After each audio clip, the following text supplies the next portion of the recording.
Mirë, zonja dhe zotëri imi mbrëma, mirë se jeni bashkuar me mua në këtë të hënë të datës 13 korik, në këtë të hënë përvëlluese.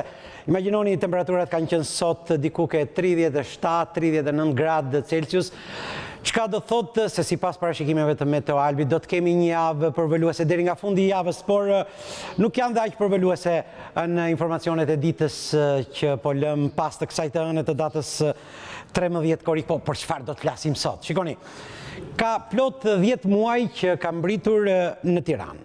Nuk është ambasador karriere, por ka qenë një funksionar i lartë, madje era erës shumë i lartë në administratës lokale dhe qendrore në vendin e tij. Ka plot 2 titull të lartë. Ofisier dans l'Ordre National dhe Chevalier de la Légion d'Honneur, pra oficer i urdhrit të lartë dhe kavalier i Legionit të Nderit. Ai quhet shkëlqesia e tij Bernard Fitoussi.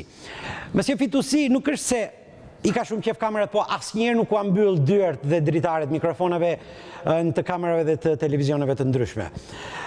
Unë jam i lumtur që ta kem sot dhe do ta ndaj natën time me ambasadorin e Republikës Franceze në Tiranë, Monsieur Bernard Fitoussi. Themi mbrëma. Bonsoir, Monsieur l'ambassadeur. Ça me fait plaisir de vous voir chez moi. Bien mbrëma, zotje. Ah, voilà. Vous avez appris l'albanais, je crois. Ju e keni mësuar pak shqipen? J'essaye d'apprendre l'albanais depuis un an. Voilà. Ok, comme tous les Français. Bon, Monsieur l'ambassadeur, është Shqipëria posti juaj i parë diplomatik? C'est mon premier poste d'ambassadeur. Ce n'est pas mon premier poste diplomatique. J'ai servi précédemment à Cuba, au Portugal et puis en Tunisie. Si është të bësh ambasadorin e Elizes në Tiranë? C'est d'abord un très grand honneur. C'est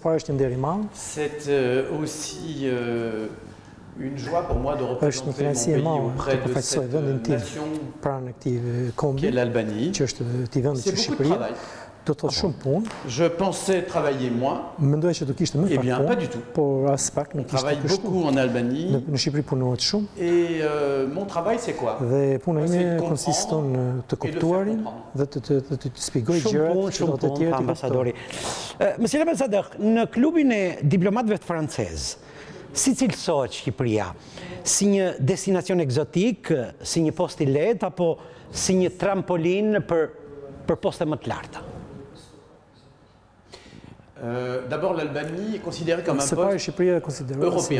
C'est donc un poste très important dans la hiérarchie du Quai d'Orsay. Deuxièmement, c'est un poste qui concerne un pays qui va entrer dans l'Union européenne. Donc c'est aussi un poste très écouté. Et troisièmement, c'est un poste qui est très envié parce que je crois que maintenant, beaucoup de mes confrères m'envient d'être à Tirana. Ndje mirë me këto përgjigje të ambasadorit francez i pakursyër në epitetet e tij për Shqipërinë në një gjë dikur e rrallë, po sa vjen po të shtensionohen në ambasadorët e Francës në Tiranë. Zoti ambasador, jam i detyruar të bëj një vështrim të shpejtë të informacioneve kryesore të kësaj dite, të kësaj të hënë të 13 korikut që jemi duke lënë pas informacioni parë, ka lidhje me kryelajmin i cili ka mbledhur gjithë projektorët e medias dhe të opinionit ndërkombëtar, arritja e marrëveshjes mes BE-s dhe Greqisë. Arrit marrëveshja mes Athinës dhe kreditorëve të Greqisë për një program 3 vjeçar ndihme rreth 86 miliardë euro, nga të cilat 2.5 miliardë do të përdoren për investime. Pas më se 18 orë bisedimesh, samiti i lartë i Eurozonës arriti në një marrëveshje për zgjidhjen e krizës greke. Presidenti i Këshillit të Evropës Donald Tusk ishte i pari që shkroi në Twitter se vendet e Eurozonës arritën një marrëveshje unanime. Në një konferencë shtypit përbashkët, zyrtarët e lartë europian Tusk, Dijsselbloem dhe Juncker deklaruan kënaqësinë e Brukselit për arritjen e marrëveshjes me Greqinë dhe shtuan se marrëveshja duhet miratohet nga parlamentet e 18 vendeve të Eurozonës. Ky ishte informacioni i parë i cili si kundër thash mblodhi sot interesin jo vetëm të bursave ndërkombëtare, por të Europës, të Greqisë, po pse jo, dhe të vendit tonë, zoti ambasador, me qenë se ju kam këtu, përfitoj nga rastit ju pyes se si e konsideron Eliseja arritjen e një marrëveshje me Greqinë? C'est un accord extrêmement important. Është një marrëveshje mjaft e rëndësishme për Europën, për Greqinë. Pourquoi? Përse? Parce que Kjo sepse les positions étaient extrêmement qëndrimet ishin jashtëzakonisht të larguara nga njëra tjetra. Et il a fallu que chacun fasse des efforts. Që secila palë të bënte përpjekje dhe lëshime. Je dois dire que Duhet të them gjithashtu se le président Hollande s'est personnellement investi fortement pour parvenir à cet accord. personalisht që të arrihet fort që të arrihet kjo marrëveshje. C'est un moment grave. Gjithashtu është një çast shumë shumë i rëndë, sepse nuk është një lajm vetëm i gëzuar, sepse do ketë akoma sakrifica për të bërë nga ana e Greqisë, do ketë akoma sakrifica për të bërë nga ana e vendeve të zonës euro. Pra është një moment historik, është një rëndësishëm. Mendoj që unë jam shumë i lumtur si europian të shikoj për këtë ditë e cila filloi me këtë informacion, me këtë lajm të mirë, por nuk është një lajm që mund të quajë të lehtë, është diçka e rëndë. Zoti ambasador, si e shpjegoni juve investimin ekstrem të Monsieur Hollande në raport me krizën greke? Madje nganjëherë ishte shumë ekstrem se ç'mund të mendoj. Cila është arsyeja që Franca u vendos në linjën e parë të gjetjes mes forcët të themi të një marrëveshje me Greqinë? Pour une raison qui est toute simple. Për një arsye që është shumë e thjeshtë. Franca bën pjesë tek vendet që kanë themeluar Bashkimin Evropian. Franca bën pjesë në vendet që kanë themeluar zonën euro. Ajo nuk mund ta imagjinonte që një nga partnerët tanë, do doja thoya edhe një nga vëllezërit tanë, të largohej në këtë mënyrë nga shtëpia, sepse qëndrimet e njës pala apo tjetrës nuk ishin ashtu, nuk përputheshin. Por gjithashtu, me që Franca bën pjesë tek vendet themeluese të zonës euro dhe të Europës, ka gjithashtu edhe një përgjegjësi. Ajo që të partnerët tanë grek duhet të kuptojnë se nuk mund të bëjnë çfarë do të mundin. Duhet gjithashtu të bashkoheshin pikpamjet me Gjermaninë se anëtarët e tjerë të zonës euro. Prandaj edhe presidenti Hollande me vlerat e tija që janë të tjetë nuk mund ta lënte që ky shans i unik të shpëtonte në lidhje me fatet e ardhshme të Europës. Mirë, ne do të ecim me informacionet e radhës, mbetemi tek çështja e Greqisë. Samiti final i Bashkimit Evropian konfirmoi se Greqia ka rënë dakord që të zbatojë në mënyrë të menjëhershme masat shtrënguese pas diskutimeve të cilat konsiderohen si një betejë më vete nga mediat e huaja. Në marrëveshjen finale parashikohet reforma e pensioneve, liberalizimi i ekonomisë, privatizimi i rrjetit të shpërndarjes së energjisë, reformimi i tregut punës dhe një sër masash të tjera. Kthehemi në vend, kreu i Parlamentit Evropian Martin Schulz, i cili ndodhet për një vizitë zyrtare në Shqipëri, përshëndeti marrëveshjen e vendeve europiane me Athinën për krizën në Greqi, duke pohuar se deklaratat e përbashkëta të tyre është shumë e rëndësishme edhe për Shqipërinë. Edhe kreu i Kuvendit Ilir Meta tha se marrëveshja përbën mesazh pozitiv, jo vetëm për Greqinë, por dhe për vendin tonë. Monsieur l'ambassadeur, à propos de visite, për sa i përket vizitës zotit Martin Schulz, ka një interesim të Evropës këto kohë të fundit në raport me Shqipërinë, çfarë po ndodh realisht? Ku janë të shqetësuar evropianët për Shqipërinë? Moi, j'aurais pas dit ça comme ça. Je dirais que les Européens sont intéressés par la Europianët janë të interesuar për Shqipërinë, nuk janë të shqetësuar për Shqipërinë. Pse?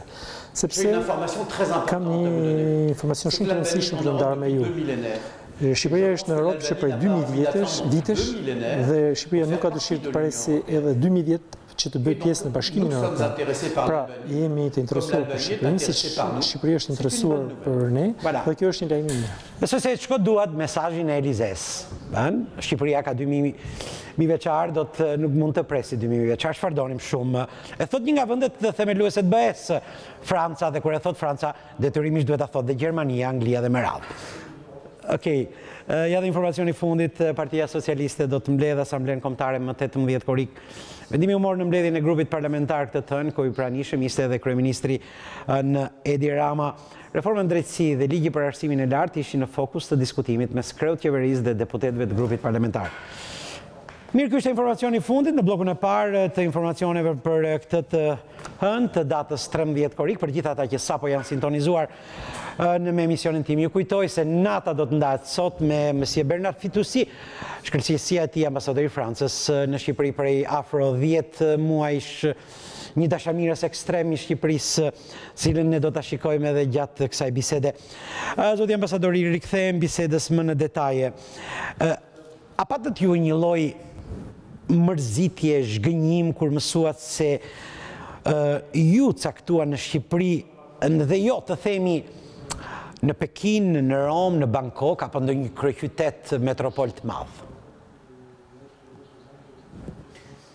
Alors, je vais vous répondre diplomatiquement et en vérité. Do të përgjigjem edhe nga ana diplomatike edhe në anën reale. Je ne pouvais que me réjouir d'être diplomatikisht nuk mund të veç të gëzohesha se u emërova në një vend të madh si Shqipëria. Kjo është përgjigje diplomatike. Për sa i përket përgjigjes së vërtetë, duhet ju pohoj që unë kam kërkuar që të emërova në Shqipëri sepse ishte juve Shqipërinë përpara se të vinit këtu. Çfarë informacioni kishit?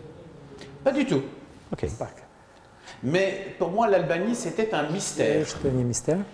Comment ce pays qui était à moins de 3 heures de Paris pouvait paraître dans les consciences, dans les imaginaires, aussi lointain que mentaliteti e njerëzve po aq larg se është hana apo Marsi.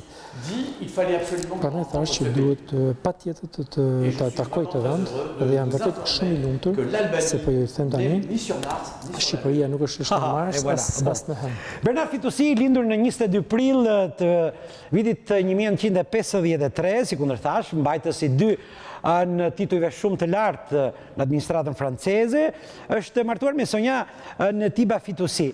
Por, çfarë ndodh? Unë kam këtu si vine ambasadori Fitoussi, do të nduhesh në minutat tëra televizive për të thënë se ku ka qenë prefekt në Francë, cilat kanë qenë postet e larta që kanë mbajtur në administratën lokale dhe qendrore në të Parisit, por dhe jo vetëm, kështu që do ta lëm për një rast tjetër në të themi në një zbërthim të CV-së së tij. Monsieur l'ambassadeur, nesër ju e festoni 14 korrikun. Bon, alors, si është Franca sot? Franca e 2015-s në ndrejtimin e presidentit Hollande. La France est un vieux pays. C'est un pays qui a connu des heures de gloire. C'est un pays qui a connu des malheurs. L'une des 5 puissances mondiales membres du Conseil de sécurité. Nous sommes attendus et entendus sur tous les grands dossiers mondiaux, le nucléaire iranien, l'Ukraine, le Proche-Orient, la crise grecque et bien entendu le réchauffement climatique. Pour un pays de 66 millions d'habitants et d'un peu plus de 500 000 km², je trouve que ce n'est pas mal. Nuk është fort keq, thot ambasadori, po. Monsieur l'ambassadeur, përse sondazhet e kanë nxjerrë zotin Hollande në kuotat më të ulta në këto muajt e fundit në raport me kuotat e larta që pati kur u zgjodh presidenti i Francës? Çfarë nuk ka bërë mirë në ekipi zotit Hollande? Vous savez qu'un ambassadeur ne commente jamais la politique intérieure de son pays. Nuk e komenton asnjëherë politikën e brendshme të vendit të tij, por do duhet bëhet një shënim. D'abord, la France est un pays qui a toujours du mal à accepter les réformes. Franca është një nga ato vende që ka pas i pranon me shumë vështirësi reformë. Ndoshta më lehtë pranon revolucionin se sa reforma. Por, njëkohësisht, des réformes sont nécessaires, reformat janë të nevojshme, sakrificat janë të nevojshme. Asnjëherë nuk është diçka e mirë. Tout à l'heure à propos de la Grèce. Pak përpara folëm në lidhje me Greqinë, dhe ndoshta kjo vështirësi që të pranosh reformat është justifikon ndoshta faktin se ndonjëherë politikanët, jo vetëm në Francë, duhet të kenë atë kundërpeshën e reformave mbi popularitetin e vet. Okej, kthehemi pak mbrapa në 7 janar, Monsieur Fitoussi, me pyetjen si është sot Franca e pas 7 janarit. A ka sjellë ngjarja e Charlie Hebdo forcimin e, të themi, një lloj krau ksenofob në politikën e brendshme, po pse jo, edhe në jetën sociale të Francës? Je crois plutôt que c'est le contraire. Besoj që është e kundërta. Je crois que le 7 janvier Besoj që në 7 janar a renforcé la cohésion des 7 janari e ka forcuar unitetin mes francezëve, ka forcuar unitetin e popullit francez rreth vlerave të tij që janë demokracia, liria e shprehjes, solidariteti, lufta kundër barbarisë terroriste. De mon point de vue, le 7 janvier est un moment fondateur du 21e siècle français. Et d'ailleurs, vos dirigeants ne s'y sont pas trompés, puisqu'ils ont souhaité être auprès du peuple français.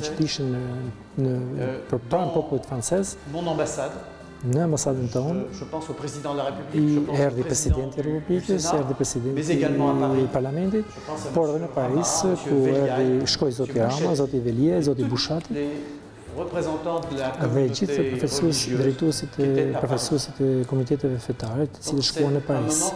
Ky ishte një moment shumë i fortë për Francën. Ajo nuk u ndje e vetëm, e vetmuar, dhe kjo bën të ndjesh mirë. Zoti ambasador, si vin tuaj kam parë që keni pasur postet larta në administratën qendrore dhe lokale të Francës. Kam një pyetje të drejtë për drejtë. A jeni emëruar juve si një dorë forte e Elizes në Tiranë?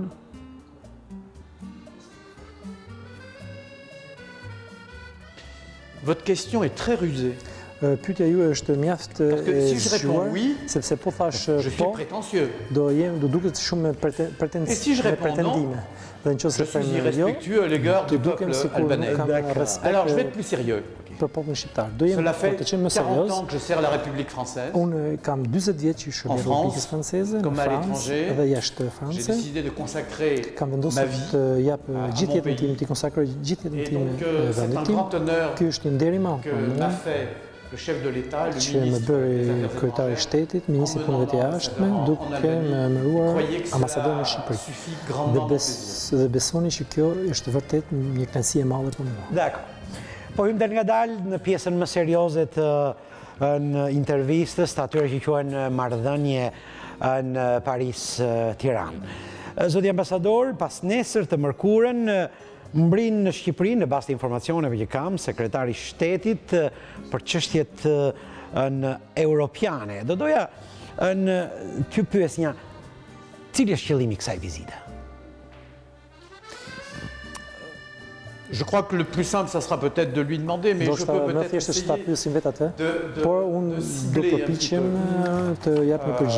ma réponse. La France est aux côtés de l'Albanie, de l'intégration européenne de l'Albanie, non pas depuis hier, mais depuis au moins 2003. Le président Hollande l'a réaffirmé à Bordeaux. Presidenti Hollande e konfirmoi këtë gjë në 2013 në Bordeaux, e përsëriti në 2014 kur priti zotin Rama. Dhe pastaj shkrimeve të shumta diplomatike dhe cila u kurorzuar me ardhmën e zonjës Merkel para disa ditësh, na u duke arsyeshme që edhe qeveria franceze të vinte për t'ju thënë që edhe Franca është pranërisht për të punuar për integrimin evropian në Shqipërisë dhe të Ballkanit Perëndimor. Okej. Franca është aty, marrëdhëniet janë të mira, por pyetja në vim. Në të gjitha etapat e marrëdhënieve diplomatike Shqipëri-Francë, raportet në fushën e kulturës kanë qenë gjithnjë dhe tradicionalisht shumë hapar përpara në raport me marrëdhëniet ekonomike dhe ato politike. Zoti ambasador, ka një shkak që në fushën ekonomike prezenca franceze ka qenë, po pse jo, le ta themi, dhe mbetet e dobët dhe e ndrojtur? Besoj që mendoj që pyetja juaj është shumë e drejtë, në planin kulturor ne jemi pranishëm, shumë të pranishëm, mësimdhënia e frëngjishtes, shkëmbimet kulturore, frankofonia, nuk ka asnjë dyshim që në këtë orë të vonë të natës nuk kam se jap shifra, por më besoni është një marrëdhënie shumë e rëndësishme. Por fatkesisht marrëdhëniet ekonomike nuk janë në këtë nivel. Pastaj ne jemi pak a shumë vendi 10 dhe shumë larg vendeve të tjera si Gjermania, Italia, Greqia, Austria. Dhe pse? Mendoj që janë dy arsye. E parë është fakti që Franca është një vend që e ka zakon që në jashtë vendit të kërkojë realizimin e kontratave të mëdha, telefoni, automobile, telekomunikime të tjera. Për tani ne nuk kemi arritur që të hyjmë në tregun shqiptar, ndoshta varet nga qeveria shqiptare, e cila duhet të gjejë përgjigje. Por arsyeja e dytë është një arsye që ka të bëjë më tepër me ne. Besoj që unë mendoj që ne, francezët, kemi menduar që tregu shqiptar është shumë i vogël ose shumë i mbyllur, edhe kemi thënë që ndoshta nuk është interesante. Por aty e kishim vërtet gabim. Pse? Sepse Shqipëria nuk është 3 milion shqiptar. Ka 3 milion albanofon, 7 milion albanofon. Dhe është një vend nga ku shkohet edhe për drejt vendeve të tjera bashkë Ballkanit perëndimor. Është një urë lidhëse mes Europës Veriut dhe Europës Jugut. Dhe pra është roli im që të arrit të i bind industrialistët francez të vinë në Shqipëri, të them që kur vinë në Shqipëri, vinë në zemër të Europës.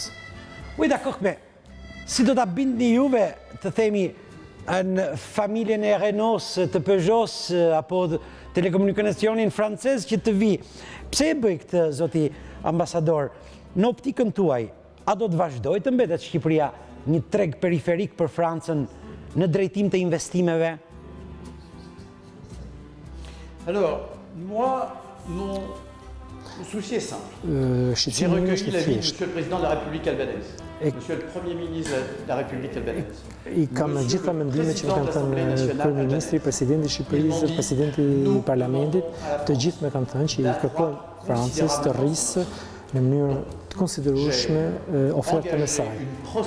Prandaj, unë kam hyrë një studimi të gjithë fushave ku Franca mund të jetë e pranishme, mund të citoj transportet, hekurudhat, autostradat, energjia, uji, hoteleria, turizmi, agroushqimori dhe peshkimi. Këto janë fushat në të cilat unë do të paraqes një ofertë. Një ofertë franceze. Nëse autoritetet shqiptare na dëgjojnë dhe normal private gjithashtu, atëherë mirë. Përkundazi ne kemi bërë çfarë neve na ka. Franca është atje, Franca ka qenë atje, Franca është atje dhe do të jetë atje. Duhet sensorët tanë ta thithin, ta sjellin këtu. Dhe kjo i takon zotrinve që zoti ambasadori përmendi. Okej, vijojmë. Zoti ambasador, duket se ka një mungesë të vëmendjes të Parisit ndaj Ballkanit. Krahasuar me fillim vitet 90 deri në mes të viteve 2000, të themi. A ka realisht një shkak dhe mos shkaku duhet kërkuar për faktin se këtë rol ka filluar ta marri në këto vitet e fundit Berlini i zonjës Merkel? Vous savez, les années 90 et vu les années 2000, vitet 90 dhe vitet 2000 nuk ishin vite shumë të bukura, dhe që se Franca ishte prezente, ishte sepse ishte një fuqi e madhe dhe ishte nevojshme që një fuqi e madhe të ishte aty për të zgjidhur krizat. Fatmirësisht nuk është më kjo situatë, pra Franca është pranishme, por në një mënyrë tjetër, siç e thash pak më lart, ju e dini që Franca organizoi samitin e parë europian mes vendeve të Ballkanit Perëndimor dhe Europës. Franca e rikonfirmoi qartazi të ardhmen europiane të Shqipërisë e konfirmoi tek autoritetet më të larta shqiptare.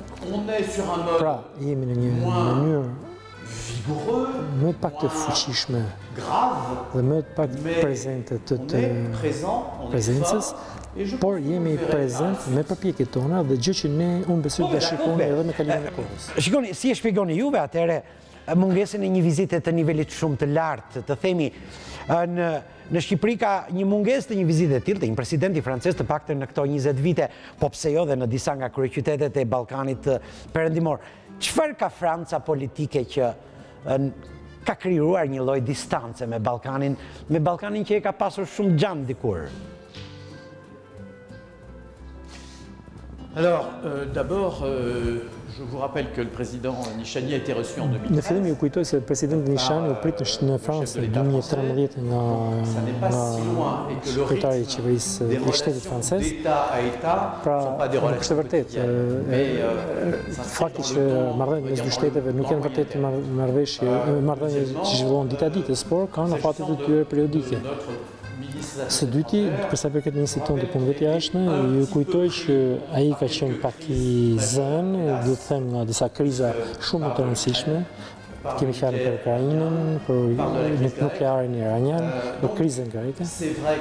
Pra është vërtet se politikanët francezë janë jashtëzakonisht të zënë në këto momente për faktin që Franca si fuqi botërore duhet të luajë rolin e saj, por duhet të konfirmojë se nuk ka asnjë një muaj të paktën ku një ministër shqiptar të mos pritet në Paris në nivelet më të larta, dhe mund të them gjithashtu se shkëmbimet mes personaliteteve të larta franceze dhe shqiptare janë shumë frekuente, shumë të shpeshta se sa që mund të imagjinoni ju, por nuk mund të zgjatën. Radaret e politikës jashtme franceze janë drejtuar drejt Ukrainës dhe me shumë të drejtë, po zoti ambasador, unë insistoj të qëndrojmë në Ballkan, me pyetjen në vijim. A ka sot një shqetësim në Paris, si kundër ka edhe në Berlin, po pse jo edhe në Washington, për atë që quhet në frika e Ballkanit të së nesërmes, frika e një influence ruse, po pse jo, të themi në era erës të Kinës, deri diku të Turqisë. Pra, si e lexoni ju Ballkanin e post 5-10-15 viteve që do të vinë? D'abord, së pari, duhet të them diçka. Ballkani perëndimor nuk kanë frikë nga askush. Besoj që ballkanësit nuk janë frikacak në përgjithësi. Pastaj, nëse doni qëndrimin tim se si do të jenë Ballkanet 10-15 vitesh, nuk jam magjistar, por mund të them një përshtypje që kam. Ndoshta kjo do ju habis pak. Mendoj se Ballkani perëndimor dhe në veçantë Shqipëria do të jenë ardhmja e Evropës. Përse them këtë? Thjesht sepse Ballkani perëndimor dhe Shqipëria janë popull të ri, punëtor, të vendosur në mes të Europës, me një kulturë dhe një qytetërim plotësisht evropian, 3 orë larg Parisit, Londrës, ose Berlinit, ose Frankfurtit apo Madridit. Që do thotë kjo? Kjo do thotë se edhe nëse ne nuk do të donim, ju do jeni në zemrën e Europës së nesërmes. Pra nuk jam i shqetësuar. Së dyti, a do të kjo ardhme, a mund të zhvillohet kundër Turqisë? Jo, sepse unë jam shumë turkofil, e njoh shumë mirë atë vend, dhe e vendoj që ai vend po ecën përpara drejt demokracisë dhe zhvillimit, ai do integrohet detyrimisht me anë të pjesëve të tij gjeostrategjike, lindjes perëndimit, lindjes dhe perëndimit. Së treti, Kina është kudo, është në Europë, në Kinë, në Amerikën e Jugut, pse mos të jetë edhe në Ballkanet, në programin perëndimor. Pra, apo largohet Franca, a dini ku do mbahet samiti pas atij të Berlinit dhe të Vienës? Në Paris, po, natyrisht në Paris, kjo do të thotë që ne nuk po largohemi, përkundërzi ne po afrohemi gjithnjë më tepër ndaj Ballkanit perëndimor. Mirë, mbas këtij vështrimi, këtij kalimi roz që ambasadori bëri Ballkanit, jam i detyruar t'i bëj një kundërpyetje. Non, pas rose. Bleu, okej. Shkojmë si studio ime. Si studio. Atëherë pyetja është drejt për drejt, zoti ambasador. Amerikanët nga natyre përmes John Kerryt, pak muaj më parë, kanë folur edhe për Ballkanin e, vous m'entendez? për Ballkanin e oligarkëve, të demokracive të brishta dhe të ekspozuara, të varfërive dhe të një lloj inkubatori të luftëtarëve të ISIS-it. Sa ju shqetësojnë juve si diplomaci franceze në këto konstatime që vinë nga aleatët tuaj të Atlantikut për Ballkanin sot?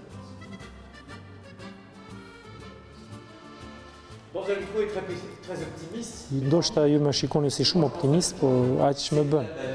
Për mua një çka është e rëndësishme, fakti që Shqipëria është anëtare e NATO-s, ajo është prezente në luftën kundër ISIS-it pa asnjë paragjykim. Shoh që bashkëpunimi jonë me Shqipërinë në fushën e sigurisë çdo ditë funksionon. Pra, nëse ju doni të më bëni të them se ka arsye për të cilat jemi të kujdesshëm, me përgjigjem po. Në Shqipëri ka situata që nuk më pëlqejnë, jo a them qartë, siç është për shembull reforma në drejtësi që nuk është e mjaftueshme, korrupsioni nuk është i mjaftueshëm, lufta kundër kriminalitetit nuk është e mjaftueshme, trafiku i drogës nuk është e mjaftueshëm. Por a jam unë këtu për t'ju dhënë juve mësime? A jam unë këtu vetëm për të dëgjuar se si ecet përpara, edhe ndoshta për t'ju dhënë edhe ndonjë këshill apo ndonjë përshtypje time sado modeste që qoftë ajo? Zoti ambasador, a ju duket se ka dy shpejtësi në Shqipëri? Njëra që i takon popullit dhe shoqërisë shqiptare, popullit thjesht, i cili ka vite që shpreh vullnetin e tij politik për t'i kërkuar klasës politike të jetë më e përgjegjshme në raport me BE, në raport me Evropën, në raport me kërkesat që vinë nga BE-ja. Dhe shpejtësia tjetër që i takon elitës politike, e cila nuk po arrin të gjej ende në këto 10-15 vitet e fundit gjuhën mes vetës dhe po ngadalson proceset europianiste të Shqipërisë. Cili është komenti juaj? Je ne commente pas la politique intérieure française, mais je ne commente pas non plus la politique. Nuk e komentoj politikën e brendshme franceze dhe nuk e komentoj as politikën e brendshme shqiptare, por do ju them diçka, që prej kur kam ardhur në Shqipëri, nuk kam dëgjuar asnjëherë një politikan ose një politikane shqiptare të më thotë që duhet që procesi i integrimit evropian të ngadalësohet. Përkundër është kundërta, por është një konsensus, fjalë të cilën ju nuk e pëlqejnë në Shqipëri, por unë do ta them ka një konsensus në lidhje me të ardhmen evropian të Shqipërisë. Së dyti, unë kam vënë në re gjithashtu që ju jeni në Shqipëri keni në Shqipëri një tendencë shumë autokritike. Ju më kërkoni shumë gjithashtu cilat janë aspektet negative. Ky është një nga aspektet negative të Shqipërisë. Ju e ke pëlqeni shumë të autokritikoheni ose autoshkatroheni, të vetë shkatroheni. Kjo është gjë e mirë në një botë shumë kompetitive, në një botë ku secili duhet të tregojë vlerat e tij. Nëse do të bëhem më shqiptar se shqiptarët, do ta bëj me gjithë shqef. Por mendoni se është shumë e rëndësishme të njihni përparësitë tuaja. Ju keni 350 km bregdet, keni një popull punëtor, keni rroga që janë të ulta, keni burimin natyrore shumë të rëndësishme. Çdo ditë thoni që jeni njerëz më të egjër, me njerëz më por keni gjithmonë një vend që keni për të luajtur pranë miqve dhe konkurrencës suaj malazeze, kroate apo të Bosnjë e Hercegovinës. Dhe besoj që ju e luani mirë rolin tuaj. Ndoshta jam pak familjar në këtë që po them. Një herë pyetje së raporteve në Shqipëri-Francë, mund edhe të mos i përgjigjeni zoti ambasador, por unë do ta bëj pyetjen. Për te pranverës frankofone, a ka dimra që nuk i dim në marrëdhëniet mes Shqipërisë dhe Francës, mes Tiranës dhe Parisit? Pra, thënë ndryshe, qëndrime mos pajtuese, që mund të fillojnë OKB, që mund të vazhdojnë në segmentet caktuara të organizmave ndërkombëtar? Kam kërkuar, duke dëgjuar pyetjen tuaj, dhe shumë vonë tani, shumë vonë dhe shumë shtirë të jem një diplomati mirë, dhe por du të jem shumë i qartë. Përgjigjja ime është jo. Mund kërkojnë që se ju bëj qefin juve, por nuk shoh asgjë, nuk gjej asgjë, nuk shoh asnjë hije mes marrëdhëniet mes Francës dhe Shqipërisë. Pse? Sepse thjesht ne kemi pranuar së bashku, ne jemi pjesë së bashku e NATO-s, e projektit evropian, vlerave republikane dhe demokracisë. Ne kemi aderuar së bashku në atë që përbën pjesë më të mirë të vetes tonë dhe duhet të thojë edhe diçka tjetër. Mendoj që Shqipëria është duke mësuar disa gjëra Francës. Pikërisht në vendin ynë ku është vështirë që të bashkëjetojnë komunitete të ndryshme fetare, unë mendoj që do ishte mirë të shikonim Shqipërinë, të merrim ndonjë mësim nga Shqipëria. Prandaj unë them që nuk ka asnjë hije në marrëdhëniet tona.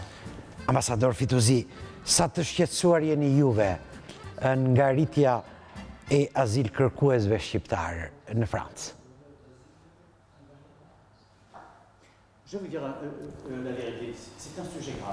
Duhet të them të vërtetën, kjo është një çështje shumë e rëndë. I di shifrat, i kam me kokë përmendësh. Vitin e kaluar 3.000 të kërkues azili, të kërkues azili jo të vërtet, do të themi të vërtetën, i kishte kërkesë azili kur shqiptarët i largoheshin në regjimit të komunist të Shqipërisë, por ky ishte një azil politik. Sot kemi një rritëm për 2.600 persona në vit, dhe kjo është tepër. Dhe shqiptarët, jo vetëm që i kanë gënjur, por i kanë marrë edhe lekët e tyre. E dini që ka sot njerëz trafikantët që i kërkojnë 3.000 euro familjeve shqiptare duke premtuar se do marrin azilin politik ose ekonomik në Francë. Kjo është një vjedhje. Shqiptarët të cilën unë respektoj shumë, por duhet të them që ato shqiptarë që pranojnë këto kushte duket sikur janë mall.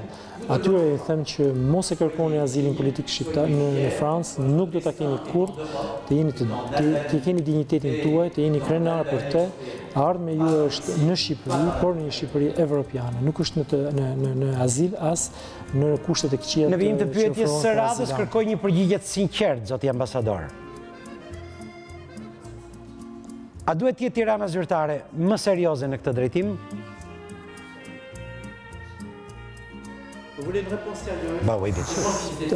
Doni një përgjigje serioze, unë mendoj që ato veprojnë në mënyrë mjaft të mirë. E njoh shumë mirë dosjen.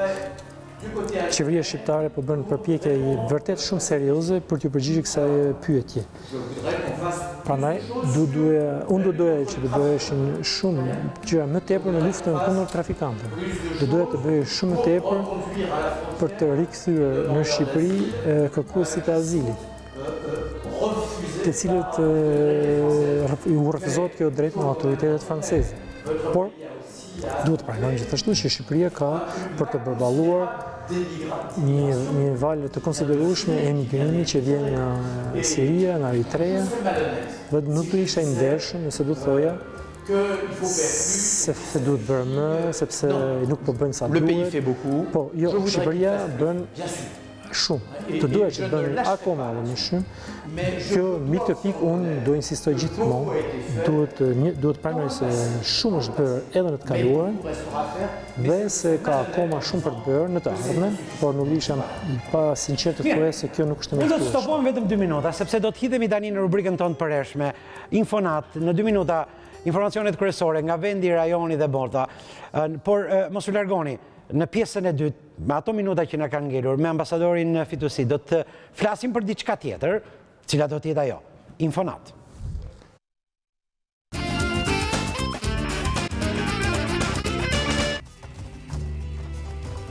Maggioranca dhe opozita arrin marrëveshjen për Komisionin e Reformës në Drejtësi, i cili do të përbëhet nga 10 anëtar, 5 nga secila palë. Sipas kreut Komisionit Fatmir Xhafaj, marrëveshja përfshin dhe modalitetet e funksionimit, sipas të cilave nëse vota e kryetarit është vendimarrëse në rast votash të barabarta, do të merret në konsiderat ekspertiza ndërkombëtare, përfshirë dhe Komisionin e Venecias.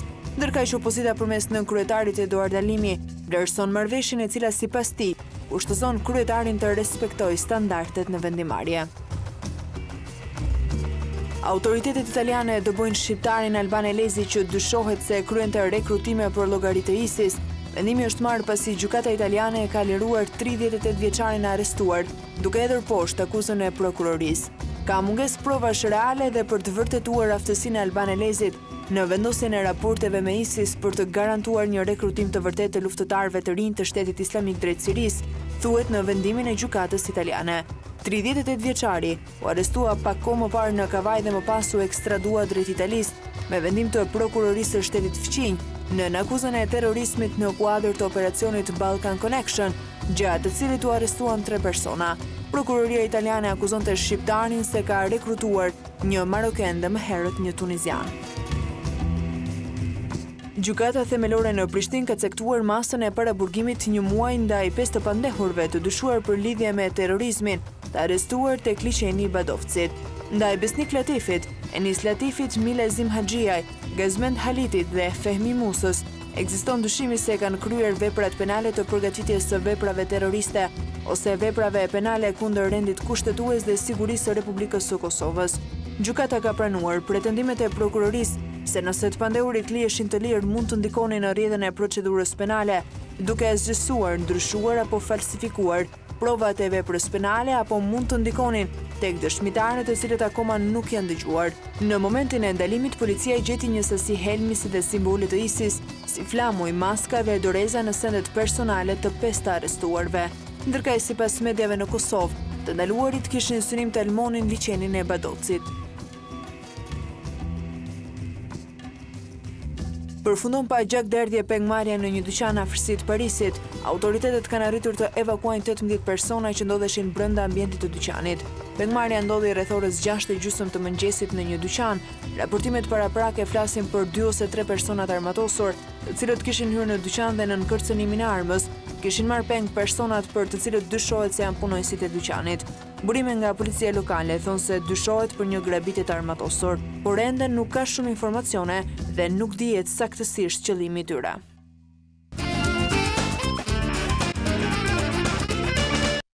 Mirë, ja ku jemi rikthyer në pjesën e dytë të bisedës. Për gjithë ata që sapo janë sintonizuar me ekranin, ju kujtoj se kam rreth më shumë se 30 minuta që jam duke bashkë biseduar me shkëlqësinë e tij në zotin Bernard Fitoussi, ambasador i jashtëzakonshëm dhe fuqiplot qysh prej 10 muajsh i Francës në Shqipëri. Në pjesën e parë folëm për raportet politike, ekonomike, për geopolitik, Ballkan, Paris, Ballkan e tjera. Çfarë do të flasim tani? Monsieur l'ambassadeur, unë propozoj të bëjmë një pakt miqësor. Unë do të heq maskën time serioze, po do t'ju lutesha të ishnit edhe juve gjaketën tuaj prej diplomati dhe të vjeni në rolin e një qytetari francez, njëri prej 80 milion qytetarëve francez. Vous êtes d'accord? Okej. Do të flasim pak për Francën tuaj, pra për Francën e djathrave të shampanjës, të Brigitte Bardot, po pse jo, të modës të kinemas. Do t'i lutesha regjis të ndihmoj me një këngëtar të cilin unë e kam shumë gjanë. E dëgjojmë. I dëgjojmë disa sekuenca të një prej muzikës së tij.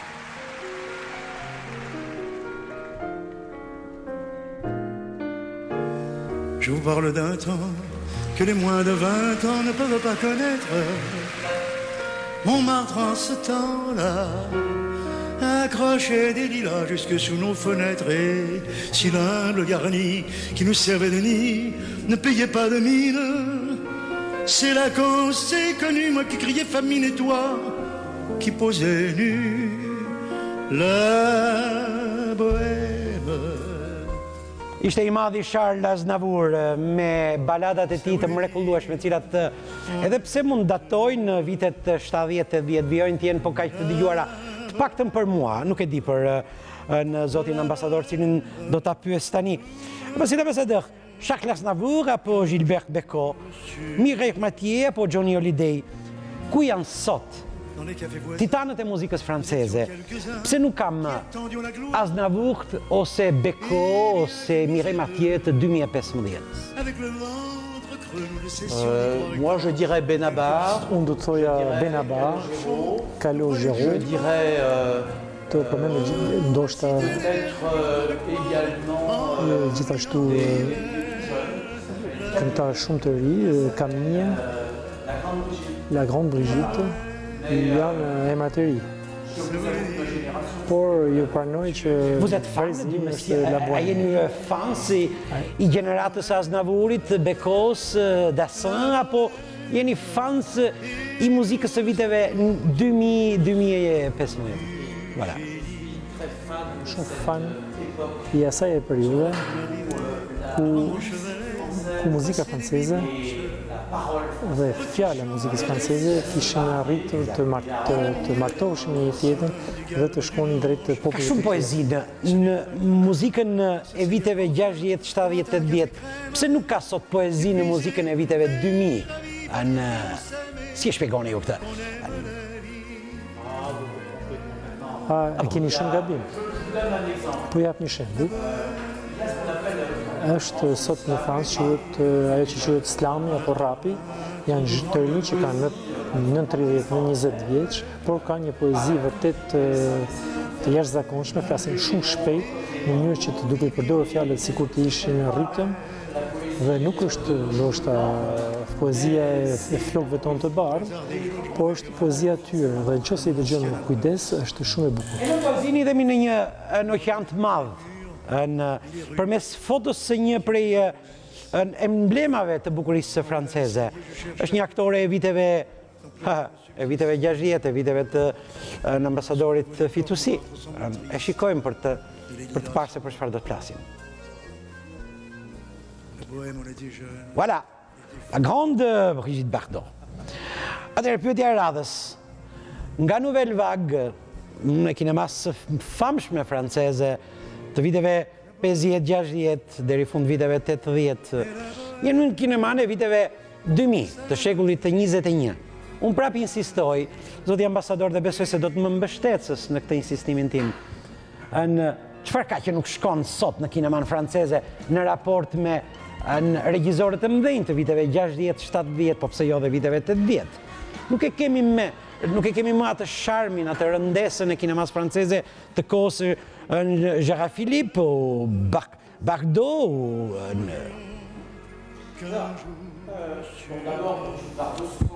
Së pari, Brigitte Bardot nuk janë vetëm emocionet e mia të para kinematografike, por janë edhe emocionet e mia të para personale.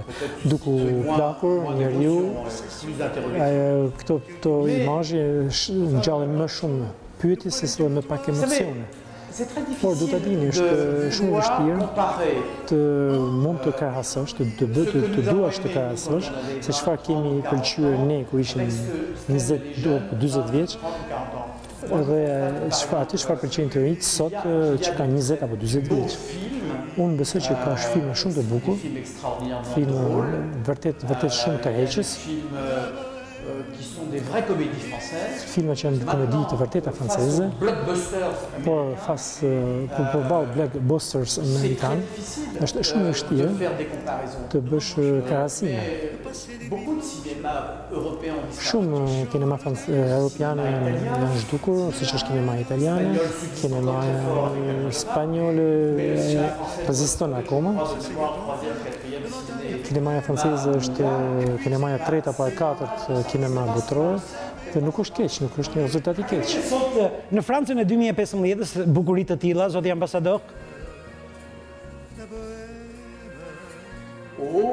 Oui, mais je peux pas vous en parler, je suis ambassadeur. Nuk mund të flas për në lidhje me to, jam ambasador.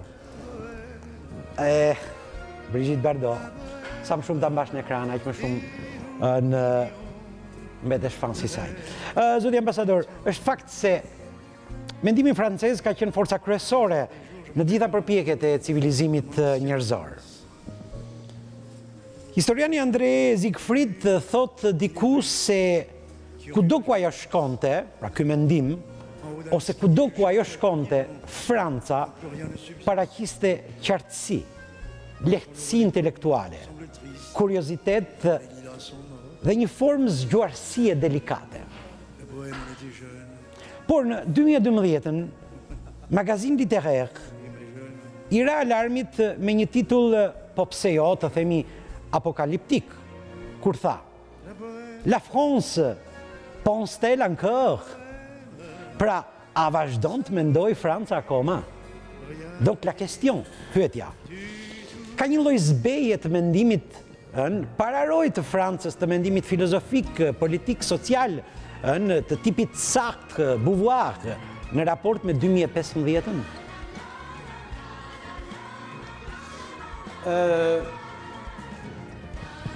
Je vais essayer de faire une réponse là pour le coup d'homme. Po përgjigjem të jap një përgjigje tani për tani. Vërtet që unë jam ushqyer nga kjo filozofi dhe kjo mendim politik, nga një biles fare i gabuar. Ju i kujtoj që Sartre dhe Argoni kishin gabuar gjithashtu. Por në atë periudhë kishim akoma të drejtën të gabueshim, duke harruar gulagun, duke harruar të vdekurit. Kur vine këtë vend, më duket të kam pak turp të flas për mendimin francez të atyre viteve, që nganjëherë ishte pak sipërfaqësor. E them ashtu siç e mendoj. Por tani mendimi francez sot a ekziston? Nuk është vërtet. Mendoj që mendimi francez sot është më kompleks. Një nga mendimtarët më të mëdhenj francez, me librin e tij të njohur, që quhet Éloge à la complexité, të lavdruarit e kompleksitetit. Në Francë nga pëlqen shumë shpirti i sistemit, ku themi që kjo është e vërteta, kjo është e keqja, kjo është e shëntuara, kjo është e bukura. Por sot gjërat janë të komplikuara. Nëse marr njerëz si Pascal Bruckner, Finkielkraut, Sponville, e shoh se ato janë vërtet shumë mendimtarë sot, për cilët jam shumë krenar dhe të cilët më bëjnë të mendoj duke dhe nganjëherë mendoj që po plaken, sepse kam shumë të vështirë të ndjek në pasurinë dhe në kompleksitetin e tyre. Mendoj për shembull një grua të cilën më pëlqen shumë, Elisabeth Ballantyne, e cila e sheh Francën, feminizmin në një mënyrë krejt origjinale. Nuk mund të themi që francezët nuk mendojnë, përkundazi francezët mendojnë shumë, thotë ambasadori Fitosi, po francezët vijojnë t'jenë dhe ta ruajnë me stoicizëm vendin e parë për çfarë? E ndjekim në foto. Voilà. Les 300 llojet e djathrave në francez, cilët vijojnë të jenë në vendin e parë prej shumë dekadash, një vend që Franca besoj se do t'ja lëshoj, të themi as Gjermanisë, as Londrës, as Spanjës, përsa i përket ushqimit. Zoti ambasador, si shpjegohet që Franca vijon ta ruaj me stoicizëm vendin e parë të asaj që quhet haute culinarie française? Ni les rues qui ont vu ma jeunesse. Le général de Gaulle avait une phrase. Generali de Gaulle kishte një fjali e cila më pëlqen shumë.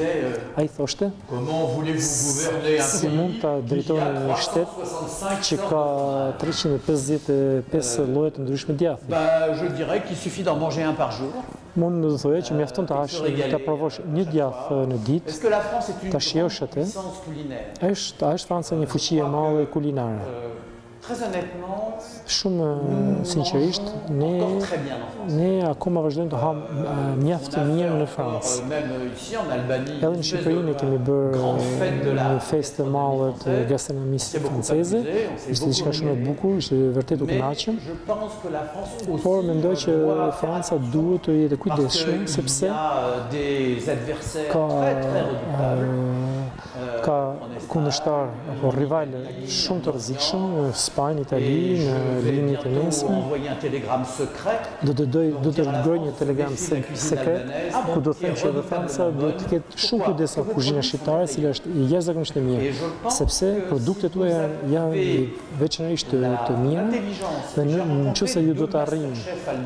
Unë kam takuar 2 kuzhinje shqiptare, Masterchef, nëse do keni zgjuarësin të bazoni gjithë gastronominë tuaj tek peshku, tek perimet, tek frutat, atëherë telegrami im sekret do të dalim një herë në Wikileaks.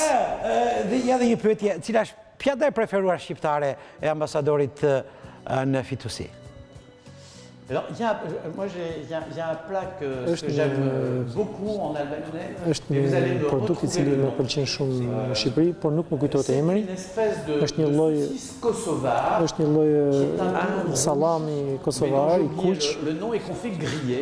Ok, sujuk. Kam harruar. Sujuk. Et puis il y a une deuxième chose que j'aime beaucoup.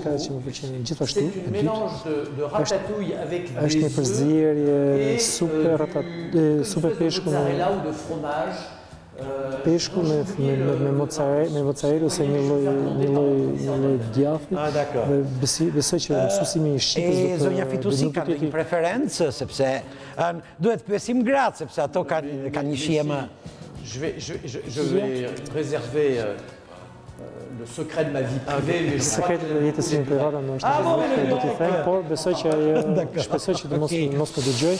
Zoti ambasador, për gjithë ata që nuk e din, po janë të pakët ata që nuk e din, nesër në 14 korik festa e madhe e popullit francez, parakalimi një shkëlqyer që bëhet në Champs-Élysées, në protokoll të ftuar, por dhe super festa e ambasadës franceze në Tiranë. Në rallë shikon një pjesëmarrje kaq të madhe në përfestat e vendeve të ndryshme, si kundër është ajo e Francës.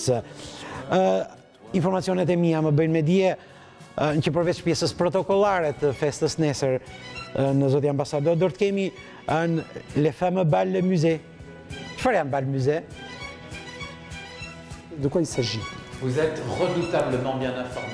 Jeni shumë I informuar. Le bal musette, c'est une vieille tradition française. Është një traditë e vjetër franceze sepse në 14 korrik ndrysh nga ajo siç mendohet, nuk festohet revolucioni francez, por ajo çfarë ndodhi një vit më parapa, në 14 korrik 1790-ën, ku u bë festa e kombit, festa të gjitha rajoneve franceze, të cilët u mblohen së bashku në Champ de Mars, ku sot është Kula Parisit, por atë nuk ekzistonte.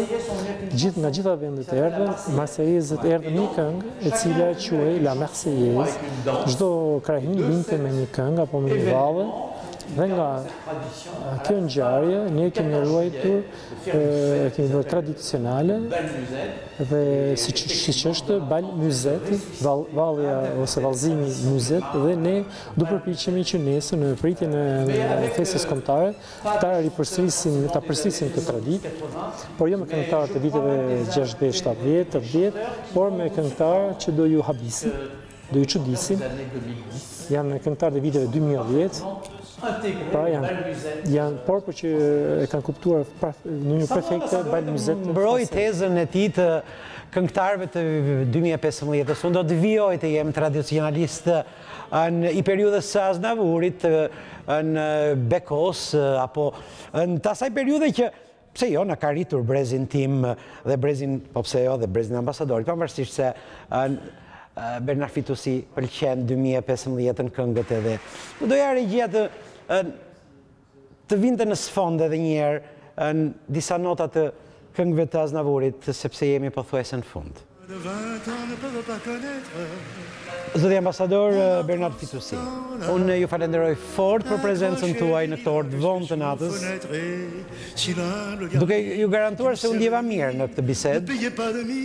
Dhe vështirë është ndjesh mirë me në diplomat të 24 karat, por në ambasadori Fitusi,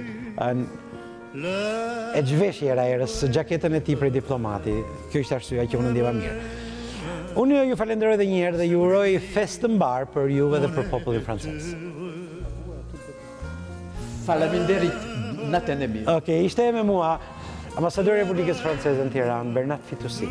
Zonjë zotrinj, unë ju falenderoj që ishit në shoqërinë time dhe ju le takim për nesër në 22:30. Deri atëherë, një natë të qetë. Nous étions quelques-uns qui